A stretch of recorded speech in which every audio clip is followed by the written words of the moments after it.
Hello friends, topic है when ego comes everything else goes, when ego goes everything else comes. देखिए, ये बहुत ही अच्छा टॉपिक है। ईगो का रोल कैसे हमारी लाइफ को चलाता है ये हम समझ ही नहीं पाते। एक छोटा सा डिमार्केशन एक बड़ा चेंज ले आता है, बट वो हम आइडेंटिफाई नहीं कर पाते। तो देखते हैं कैसे। सपोज़ आप कोई काम करते हैं, उससे आपकी लाइफ में थ्रिल आता है। फॉर एग्ज़ाम्पल, आप साइकिल चलाना सीखते हैं तो आप क्या करते हैं, हैंडल बार छोड़ के साइकिल चलाते हैं। लेकिन ये एक्ट आप खुद को सेटिस्फाई करने के बजाय आप ये चीज़ दूसरों को दिखाने के लिए ज़्यादा करते हैं कि क्या आपको कोई नोटिस कर रहा है। इनफैक्ट आंखें ये देखना चाहती हैं कि किसी ने आपको ऐसा करते हुए देखा कि नहीं, नोटिस किया कि नहीं, या कोई भी ऐसा ग्रेट करेज वाला एक्ट। यानी आप में ये क्रेविंग होती है not to perform the act but to get noticed, कि कोई आपको देखे।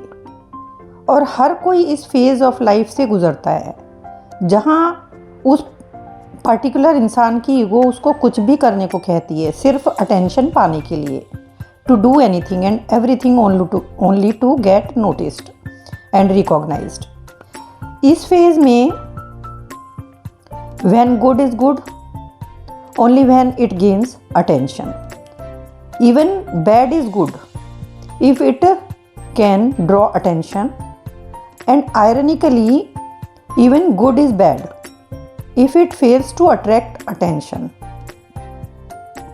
अच्छा तो अच्छा है ही क्योंकि अटेंशन मिल रही है। कभी कभी बैड भी अच्छा दिखने लगता है लोगों की अटेंशन पाने के लिए। लेकिन सबसे बुरा ये है कि अच्छी चीज़ भी बुरी हो जाती है यदि आप किसी दूसरे का अटेंशन पाने में सफल नहीं होते हैं। तो ईगो हमेशा अटेंशन मांगती है, ये अटेंशन पर ही सर्वाइव करती है। But then one must outgrow that phase of life, क्योंकि ईगो की ये नेचर होती है कि इसको फीड कराते रहना पड़ता है।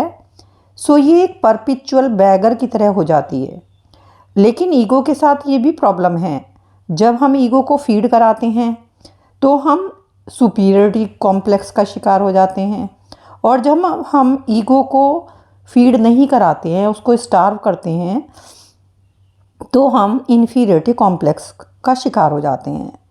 तो दोनों तरह से पीस ऑफ माइंड ईगो हमारा छीन लेती है।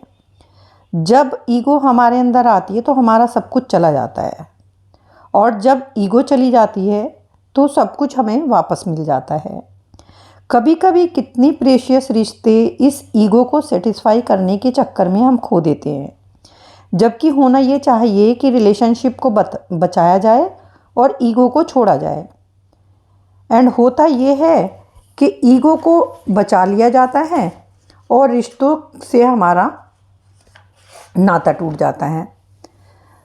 ईगो इज़ नेवर वर्थ, ये हमेशा हमारे लिए लॉस का ही कारण बनती है।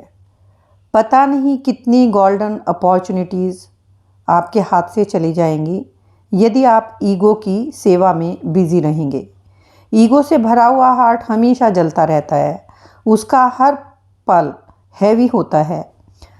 Every situation is nerve racking, every interaction is tense. Ego filled with heart जो होता है, जिसमें ईगो होती है, is always walking on fire. Never can there be a moment of marriage between ego and ease. एक crow meat का piece ले जा रहा था, उसके पीछे काफ़ी सारी बर्ड्स चेस कर रही थी। उसने वो पीस ऑफ मीट गिरा दिया and all birds went after the meat. So in losing the piece of meat, crow gained the freedom of the sky. There is enormous freedom in letting your ego go. So point यही है कि ego और ease कभी साथ नहीं रह सकते। Crow जो मीट के पीस को छोड़ते ही फ्री हो जाता है। सो ईगो को छोड़ने में ही फ्रीडम है।